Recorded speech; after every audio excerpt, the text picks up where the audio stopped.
इस कार्यक्रम के पुण्यार्जक हैं विद्या अरह गुरु भक्त परिवार, मातेश्वरी श्रीमती ज्ञाबाई, पुत्र महेश गरिमा साहू, दामाद अनुज आरती, संदीप पूजा, पुनीत रौली एवं दीपमाला, समस्त साहू कृषि फार्म, कुरवाई, जिला विदिशा, मध्य प्रदेश। बोलिए भगवान महावीर स्वामी की, अहिंसा परमो धर्म की। परम पूज्य आचार्य गुरु श्री विद्यासागर जी महाराज की, परम पूज्य आचार्य श्री समय सागर जी महाराज की। हम सभी बड़े भाग्यशाली हैं इस मायने में, कल हमारे लिए गुरु मिले और गुरु की कृपा से आज हमें प्रभु की वाणी मिल रही है। आज की यह पावन तिथि वीर शासन जयंती की तिथि है। जगह जगह साधु संत आज बड़े धूमधाम से वीर शासन जयंती का कार्यक्रम चल रहा होगा। यहाँ पर भी आप लोग बड़े उत्साह और उमंग से भर करके यहाँ पर भी मना रहे हैं। आज का दिन श्रमण संस्कृति के इतिहास का बड़ा मौलिक दिन है।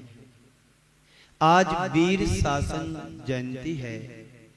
बीते दिन जो निकला है कल का दिन, गुरु पूर्णिमा का उत्सव आप सबने बड़े धूमधाम से मनाया था। हम सभी को पता है भगवान महावीर के केवल ज्ञान के उपरांत 66 दिन तक भगवान की वाणी नहीं खिरी। क्यों नहीं खिरी? मैं आपके नगर में आया हूं और आपके पास आने के बाद मैं मौन होकर के बैठ जाऊं तो क्या फिर आप हमारे पास आएंगे? नहीं आएंगे। अरे महाराज तो कुछ बोलते नहीं है, तो वहां जाने से क्या मतलब है? क्यों आओगे? नहीं आएंगे। लेकिन भगवान महावीर के समूह शरण में हर रोज प्रतिदिन श्रावक समुदाय जाता था, पर भगवान की वाणी नहीं खिलते थे। दर्शन करके सभी श्रोतागण वापस हो जाते थे और इसी भाव से भर करके कल पुनः जाते थे कि कल नहीं वाणी मिली तो आज पुनः वाणी खिलेगी। रोज जाते थे, रोज निराश होकर के वापस आ जाते थे। एक दिन नहीं, 2 दिन नहीं, 3 दिन नहीं, 66 दिन तक पूरे भगवान की वाणी नहीं खिली। तो कारण क्या था? वजह क्या थी कि वाणी क्यों नहीं खिल रही है? श्रोता जा रहे हैं, सुनने के लिए जा रहे। आप भी सुनने के लिए आते हो। बोलो, किस लिए आते आप? सुनने के लिए आते कि सुनाने के लिए आते हो? क्यों बाबूजी? सुनने के लिए आते हैं। तो वहां पर भी सुनने के लिए जाते थे, भगवान के दर्शन करने के लिए जाते थे, पर वाणी क्यों नहीं खिली? प्रश्न आया तुम्हारे मन में कभी? आएगा भी नहीं। यदि गहराई में जाएंगे तो हमें उत्तर भी मिलेगा और प्रश्न भी बनेगा। तो भगवान का समोषण लग रहा था। लोग आते थे, जाते थे। चतुर निकाय के देव भी वहां पर आते थे, पर भगवान की वाणी नहीं खिल रही थी। इंद्र ने अपने अवधि ज्ञान से लगाया कि भगवान इस तरह से मौन रहेंगे तो हम भक्तों का कल्याण कैसे होगा।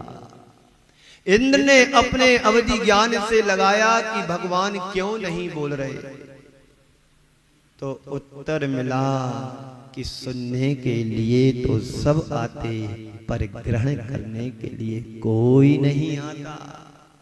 गणधर का अभाव होने के कारण भगवान की वाणी नहीं खिल रही। गणधर आएगा, अपने उच्चासन पर बैठेगा, भगवान की वाणी तभी खिलेगी। बात समझ में आ रही? आएगी भी धीरे धीरे। भगवान अपना उपदेश दें, किसे दें? सुनने वाले आते हैं, कुछ सुनाने वाले भी आते हैं, लेकिन ग्रहण करने वाले नहीं आते थे। कोई ग्रहण करने वाला तो हो। यहां जितने बैठे, अभी मैं आपसे इस मंच के माध्यम से कहूं कि आप 4 माह के लिए चारों प्रकार के रात्रि का त्याग करो। मुश्किल एक आध 2 हाथ ऊपर खड़ेंगे, बाकी कल से आना। महाराज मुझे नियम नहीं चाहिए, मैं अपने नियम में फिट हूं। तो कोई ग्रहण करने के लिए तो हो, तब ना भगवान की वाणी करे। सुनने वाले सब आते थे, ग्रहण कोई नहीं करता था। जब तक उनके उपदेश को आत्मसात करने वाला नहीं होगा, तब तक भगवान की वाणी नहीं खिल सकती। जितने भी तीर्थंकर हुए, ऋषभदेव से लेके भगवान महावीर तक, तभी सभी तीर्थंकरों के साथ यही होता है। जब तक कोई गणधर प्रमुख नहीं होता है, तब तक वाणी भी नहीं खिलती है। उन दिनों इंद्रभूति नाम का एक ब्राह्मण था, जो वेद वेदांगों का ज्ञाता था। उसके 500 शिष्य थे। कितने थे? 500 शिष्य थे। उन 500 शिष्यों का नेतृत्व करने वाला लीडर था। सौधर्म इंद्र के लिए ज्ञात हुआ अवधि ज्ञान से कि यहां पास में इंद्रभूति नाम का ब्राह्मण रहता है, वो वेद वेदांगों का ज्ञाता है। चलो उसके पास चलते हैं, आ जाएगा तो हमारा काम हो जाएगा, बन जाएगा। गया, प्रश्न लेकर के गया। प्रश्न लेकर के गया, और कैसे गया? सौधर्मेंद्र बनकर के नहीं गया, एक ब्रह्मचारी का भेष बना करके गया।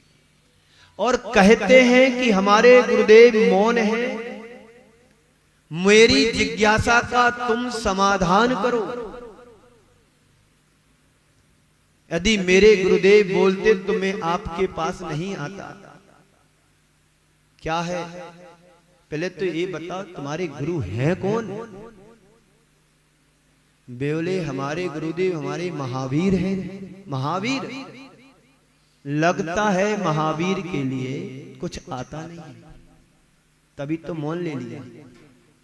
आता होता तो मौन नहीं होते, वो तुम्हारे प्रश्न का उत्तर जरूर देते। यदि तुम्हारे गुरु ज्ञानी होते तो मौन नहीं होते।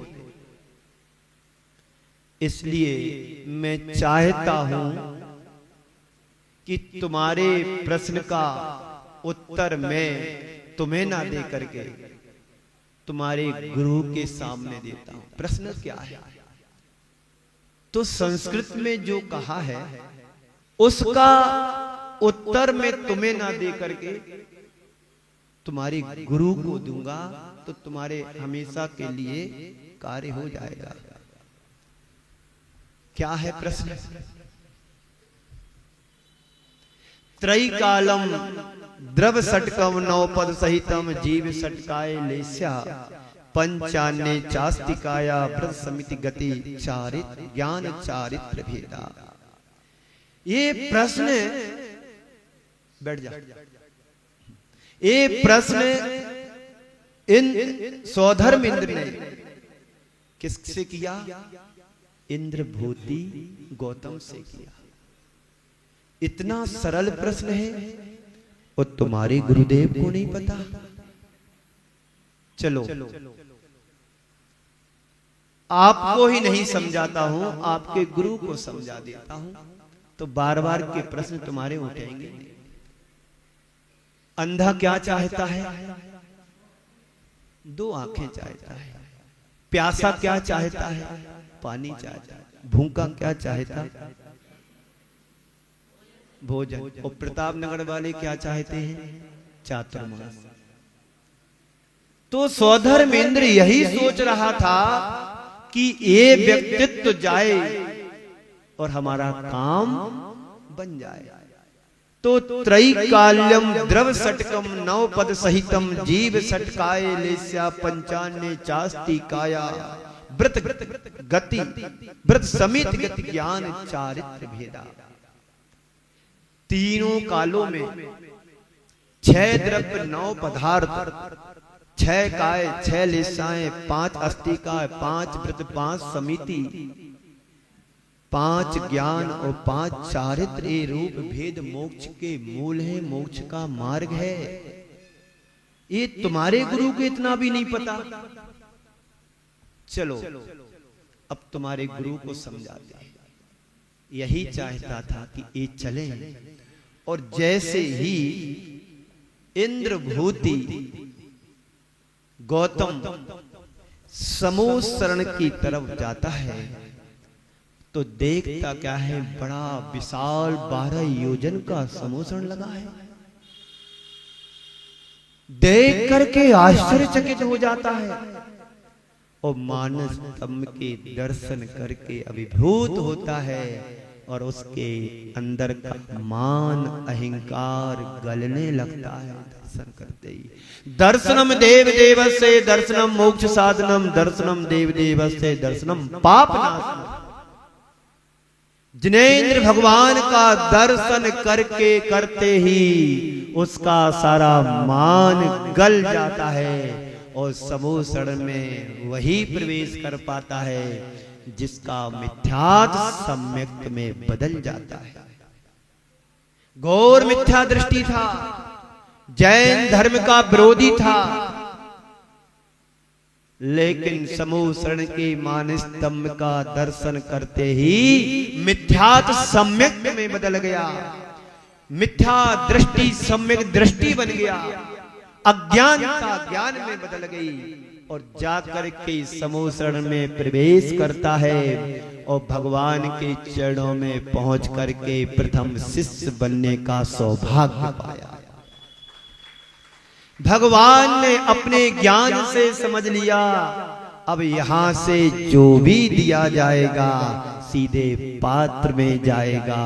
और कहते हैं गौतम इंद्रभूति गौतम स्वामी बन गए, मुनि के पद पर आसीन हो गए, दीक्षा ले ली, पंचमुष्टि के श्लोक कर लिए, गुरु चरणों में बैठ गए और बैठते ही जो भगवान की निर्झर धारा बहती ही गई वही ज्ञान आज हमारे पास आचार्यों के माध्यम से आया है। कली काल है, पंचम काल है, दुष्मा काल है। ज्ञान का ह्रास धीरे धीरे होता होता आज हमारे पास एक पतली सी छिपट की तरह आया है। एक सभा के एक छोर पर शिला, बर्फ की बहुत बड़ी शिला रखी हो और राजा का आदेश हो कि बिना चले उस सिल्ली को मेरे पास तक पहुंचाओ, तो ऐसा कहते हैं ज्ञान के बारे में कि बहुत बड़ा विपुल आचार्यों का ज्ञान था और आज वो ज्ञान हमारे आते आते बहुत थोड़ा सा बचा। तो बहुत बड़ी सिल्ली थी बर्फ की और राजा का आदेश हुआ कि उस सिल्ली को बिना चले मेरे पास तक लाओ। तो सबके हाथ लग लग करके वो सिल्ली, हाथ के लगने से बर्फ घुल जाता है और हमारे पास तक आचार्यों के पास तक और आज तक आने में वो बर्फ सिल्ली थी वो घुलते घुलते छिपट के रूप में आ गई। आप साबुन का रोज उपयोग करते हैं, जब आप मार्केट से साबुन लाते हैं, छोटी बड़ी किसी भी तरह की, नहाते नहाते साबुन की अंतिम परिणति क्या होती है? बहुत पतली सी छिपट आपके हाथ में रहती है और घिसते घिसते पता नहीं कब गायब हो जाती है। ऐसे ही बर्फ की सिल्ली आते आते आते हाथ लगते लगते बर्फ का भी नाम निशान नहीं रहता। ऐसे ही विपुल ज्ञान था आचार्यों का, काल के प्रभाव से ज्ञान हमारे पास सिमट करके थोड़ा सा बूंद की तरह रह गया, क्षयोपशम भी हमारा कम हो गया। लेकिन भगवान महावीर की कृपा रही कि पंचम काल के अंततम भगवान महावीर का जिन शासन जयवंत रहेगा, जिन शासन जयवंत रहेगा, हम भगवान के अनुयायी हैं, उनके मार्ग पर चलने वाले हैं, उनके पथ पर पदार्पण करने वाले हैं। इसलिए हम कहते हैं जियो और जीने दो भगवान महावीर का शुभ संदेश है। ये भगवान महावीर की वाणी है जो हम और हमारे जैसे अनेक गुरु आचार्य भगवान हम सबको जो उपदेश देते हैं, उन्हीं को आधार बना करके उन्हीं की वाणी को आप तक पहुंचाने का प्रयास करते हैं। एक मार्केटिंग का जमाना होता ना मार्केटिंग, उसकी भी सर्विस होती है। 1-1 लाख रुपए 2-2 लाख रुपए मार्केटिंग वाले लेते हैं, देते हैं सैलरी, तभी ना व्यापार अच्छा चलता है। जितनी ज्यादा एडवर्टाइज होगी उतना ज्यादा व्यापार और बिजनेस चलता है। लेकिन भगवान महावीर के लिए प्रचार प्रसार की जरूरत नहीं, उनका मार्ग तो शुद्ध और विशुद्धि का मार्ग है। इससे किसी को मार्केटिंग करने की जरूरत नहीं। यही मार्ग हमारे आचार्यों ने अपनाया, यही मार्ग हमारे गुरुदेव ने अपनाया और गुरुदेव के गुरुदेव ने अपनाया। एक गौतम गणधर से लेकर के आज तक जो साधु परंपरा धर्म की चली आई है, उन आचार्यों की बड़ी अनुकंपा कृपा रही कि हमें मां जिनवाणी सुनने को मिल रही और गुरु हमारे लिए मिल रहे। तो कल की तिथि में गुरु मिले और गुरु के माध्यम से हमें प्रभु मिले और आज से भगवान महावीर की दिव्य ध्वनि खिरना शुरू हो गई। अब जो निरंतर खिरती रहेगी 4 माह तक। अब तुम्हें लेने को तैयार रहना, पात्र को सीधा रखना है। जो भी बारिश होगी सीधी पात्र में जाए, पात्र के बाहर ना जाए। कहीं ऐसा ना रहे कि पात्र तो रखा है सीधा नहीं रखा तो पानी कहीं और चला जाएगा। अरे सीधा भी रखा पर ये भी देखना है कहीं पात्र में गंदगी तो नहीं है। जो भी बारिश आएगी जल गंदा हो जाएगा, तुम्हारे नहाने के काम भी नहीं आएगा। तो पात्र को साफ सुथरा भी करके रखना है। जन्म जन्मांतरों की गंदगी तुम्हारे मानस पटल पर टिकी हुई है, उसको साफ करो और साफ करके यहाँ पर मां जिनवाणी को जो तुम्हारे लिए दिया जाए उसमें जाएगा तो शुद्ध सात्विक प्रवृत्ति के माध्यम से तुम्हारे लिए शुद्ध परोसा जाएगा। तो इसी भावनाओं से भर करके इंद्रभूति महावीर से महावीर के प्रभाव से बड़ा दुखी था, बड़ा एक यज्ञ रच रहा था। क्यों रच रहा था इंद्रभूति? इसलिए रच रहा था कि महावीर के प्रभाव को कम कर दो। भगवान महावीर का समोषण विपुलाचल पर्वत पर लगा था। देवलोक विमानों से महावीर की तरफ आ रहे थे और इंद्रभूति सोच रहा था कि मेरे यज्ञ में आ रहे हैं सब। देखा सारी जनता महावीर के समोषण की ओर जा रही है।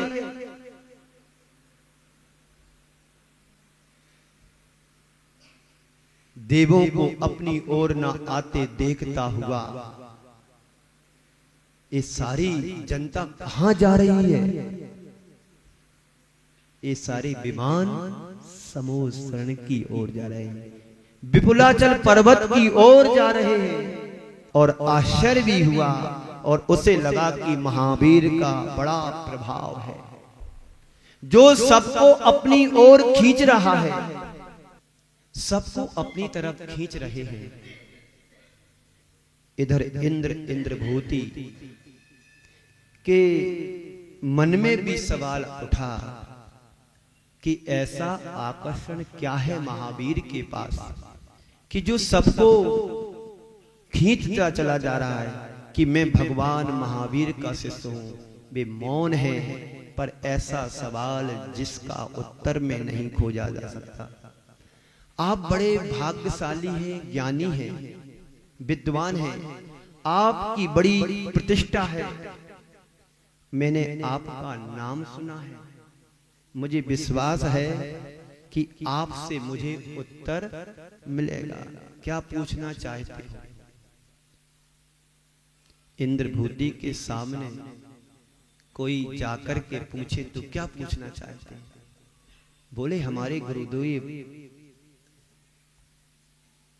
मौन है, लेकिन मौन होने के कारण मुझे उत्तर नहीं मिल रहा है, लेकिन आप मुझे उत्तर दें।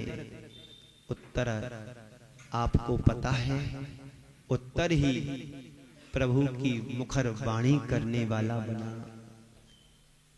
इंद्रभूति के समाचार चारों तरफ फैल जाते हैं, तो उसके दूसरे भाई को मालूम पड़ा कि मेरा इंद्रभूति भी महावीर का हो गया।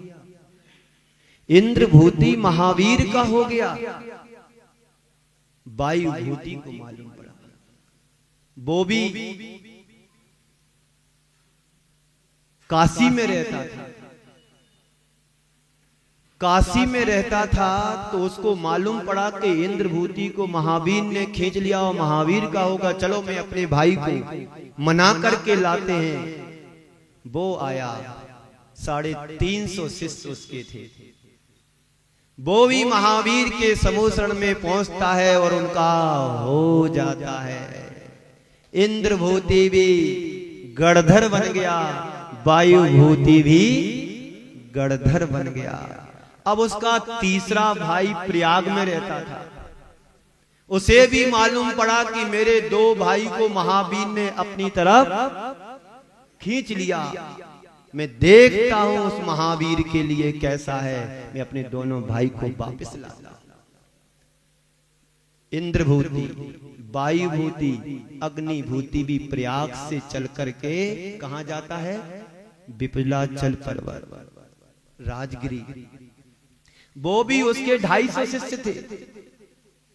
वो गया देखता मानस्तंभ को समूषण के लिए, और वो भी उन्हीं का हो जाता है। उसने सोचा कि 2 भाई को लेकर के आऊंगा, महावीर के चक्कर में फंस गए। अब मैं जाकर के चक्कर से छुड़ा करके लेकर के आऊं, लेकिन वो भी चक्कर में चला गया। इसलिए बहुत अच्छी पंक्तियां किसी ने कही हैं। चक्कर में पड़ने वाले को माया बहुत छकाती है। चक्कर में पड़ने वाले को माया बहुत छकाती है। बनता है जो दास उसे ही काया बहुत रुलाती है। बनता है जो दास उसे ही काया बहुत रुलाती है। बंधु, इंद्रभूति, अग्निभूति, वायुभूति सब गौतम बने।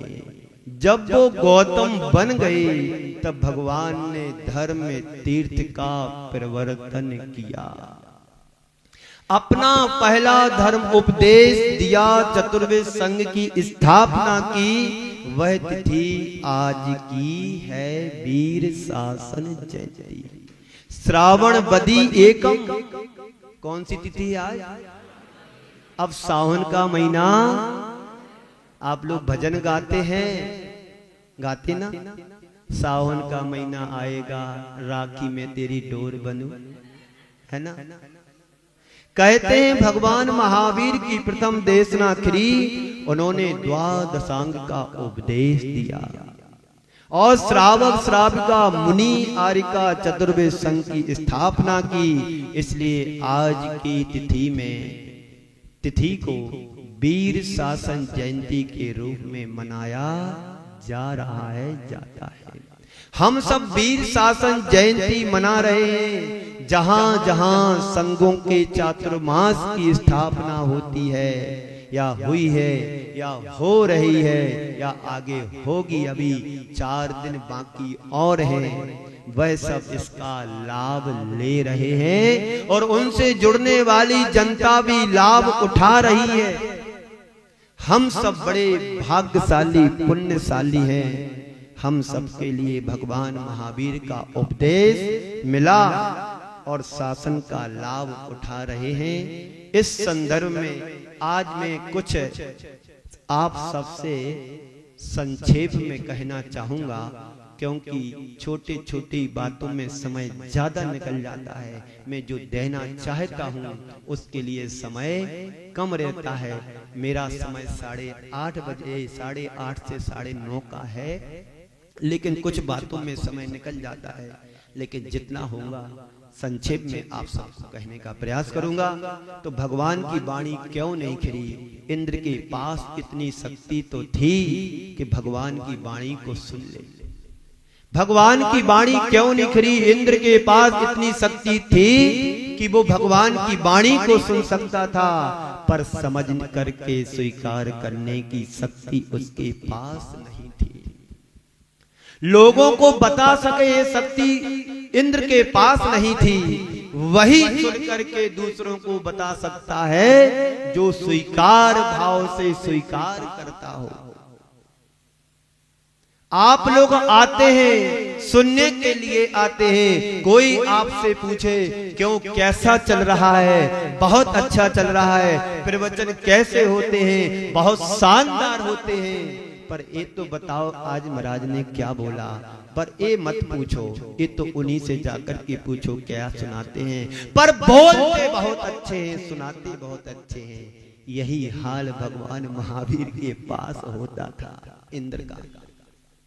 सब सुनने के लिए आते हैं, समझ सकते हैं, लेकिन समझ करके दूसरों को बता सके ये समझ किसके पास नहीं थी? इंद्र के पास। फिर भी भगवान ने उपदेश नहीं दिया।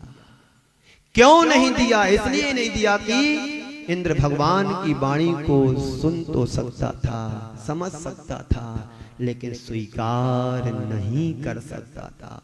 और भगवान की वाणी उनके लिए होती है जो सुनने और समझने के साथ ही साथ स्वीकार भी करता हो।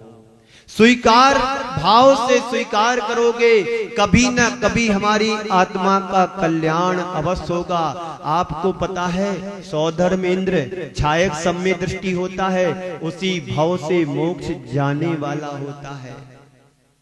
भगवान के माता पिता भी एक भाव अवतारी होते हैं, सौधर्म इंद्र भी एक भाव अवतारी होता है। लेकिन जब समझ आए तब समझ करके जीवन का कल्याण कर लो। आचार्य वीरसेन स्वामी ने इस प्रसंग में हेतु रखते हुए कहा क्यों नहीं वाणी खिरी? तो वीरसेन स्वामी आचार्य कहते हैं गढ़धरा भावा दो। गढ़धर का अभाव था इसलिए वाणी नहीं खिरी। आज की इस पावन तिथि के अवसर पर 4 बातें तुमसे कहूंगा, पर व्याख्या कब होगी इसकी कोई गारंटी, क्योंकि घड़ी से हमें चलना है और आप हर घड़ी यहाँ पर बने रहो।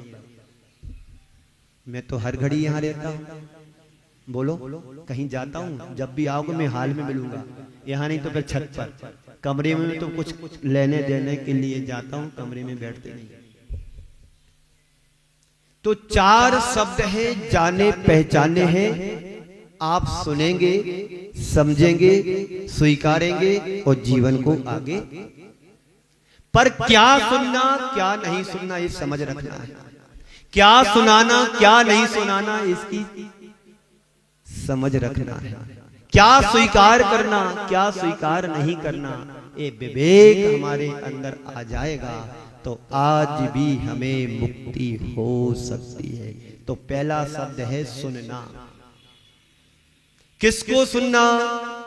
जिसमें आत्मा का कल्याण छिपा हो। आत्म हित हेतु विराग ज्ञान ते लखे आपको कष्ट जान। ज्ञान समान न आन जगत में सुख को कारण। यह परमामृत जन्म जरा अमृत रोग निवारण। ज्ञानी के छिन्माई त्रिगुप्ति सहज तरे। ये बातें सुनना है, वो बातें नहीं सुनना जिससे हमारी आत्मा का पतन हो। हम सबकी दशा है काम भोग बंद की कथाएं हर भाव में तुमने सुनी है, परिचय में आई, अनुभव में आई है, लेकिन उससे हमारा कोई कल्याण हुआ? सुध परिचिदान भूदा। परिचय में आई, सुनने में आई, अनुभव में आई, क्या? काम भोग बंद की कथा। अब ऐसा सुनो किसी और को सुनने की जरूरत ना पड़े। ऐसा परिचय करो किसी और के परिचय की जरूरत भी ना पड़े। और ऐसा अनुभव करो किसी और अनुभव की नौबत ही ना आए। ये भगवान महावीर का सिद्धांत है, आचार्य कुंद कुंद देव का सिद्धांत है। सुनो वो सुनो जो तुम्हारे कानों को तृप्ति मिले, संतुष्टि हो। ऐसा मत सुनो कि किसी ने मेरे को गालियां दे दी तो तूफान मच जाएगा। कौन मेरे बारे में कैसा कैसा बोल रहा है। कान के कच्चे नहीं पक्के और अच्छे। सुन भी लो, स्वीकार करके समझ लो कि क्यों कहा है। मीडिया से बचकर रहो। जो बात है आपस में समझ लो, स्वीकार लो, समझा लो। तो सुनना, क्या सुनना क्या नहीं सुनना तय तुम्हें करना है। समझना, क्या समझे। जिंदगी निकल गई समझते समय। बेटे बड़े बड़े हो गए, बेटों के बेटे हो गए और पोतों की भी शादी होने वाली है। अब क्या समझना? जो समझना था वो समय नहीं बचा। अब जो समझ रहे वो काम का नहीं। जो समझना चाहिए था उसके पास समझ की समय नहीं था, और जब समय था समझ नहीं थी। एक व्यक्ति आए अपने बेटे को लेकर के, महाराज श्री इस बेटे से कहोगे थोड़ा धर्म ध्यान करे। महाराज श्री इस बेटे को आशीर्वाद तो कहें आप आशीर्वाद के रूप में कि बेटा धर्म ध्यान करे। 15-20 साल का हो रहा है। बेटे ने कहा कि महाराज श्री अभी मेरी कहाँ समय है धर्म ध्यान करने का, अभी तो खेलने कूदने का है। कोई बात नहीं, कब करेंगे? महाराज जी ये तो बचपन के बाद बुढ़ापे में धर्म ध्यान होता है। एक दादाजी आए, भैया आप भी धर्म ध्यान किया करे। अरे महाराज श्री क्या करे, अब समय नहीं बचा धर्म ध्यान करने का। कब समझ, कब तुम्हारी आज समझ बन जाए, समझ का सही समझ करके प्रयोग उपयोग करोगे, जीवन का कल्याण सुनिश्चित हो जाएगा। तो सुनना, अच्छी बात को सुनना, बुरी बात को इग्नोर करना, बाईपास कर दो। कोई पागल व्यक्ति अधिक हल्ला करे, ऊधम करे, गालियां दे तो आप उसको क्या करते हैं? नजरअंदाज कर देते, बाईपास कर देते। जब तुम्हारे जीवन में ऐसा कोई प्रतिकूल प्रसंग जुड़े, समझ लो ये पागल है, पास आउट कर दो, कोई दिक्कत नहीं। कर्मों से बचोगे, निर्जरा करोगे। अच्छी चीज जहां भी मिले स्वीकार करो, खोजो कहां हमारे जीवन के कल्याण की बातें हैं। शास्त्र को पढ़ो, जिनवाणी को पढ़ो। कम समय है तो एक लाइन पढ़ के जाओ और स्कैन कर लो दिमाग में, ये बात मेरे कल्याण की है, ये बात मेरे जीवन के हित की है, ये बात मेरे परिवार के उत्थान की है, ये बात मेरे समाज के उत्थान की है, ये बात मेरे समाज के मानवता के कल्याण के लिए है। बाबूलाल जी, नीचे बैठने से तुम्हारी जिंदगी पूरी नहीं होगी, जीवन बीत जाएगा, ऊपर उठने से जीवन का भला होगा। जब भी गुरु कोई बात कहे, जी गुरुदेव ध्यान रखूंगा, प्रश्न के साथ उत्तर देने की आदत कम रखो। इस कार्यक्रम के पुण्यार्जक थे विद्या अर्ह गुरु भक्त परिवार, मातेश्वरी श्रीमती ग्याबाई, पुत्र महेश, गरिमा साहू, दामाद अनुज आरती, संदीप पूजा, पुनीत रौली एवं दीपमाला। समस्त साहू कृषि फार्म, कुरवाई, जिला विदिशा, मध्य प्रदेश।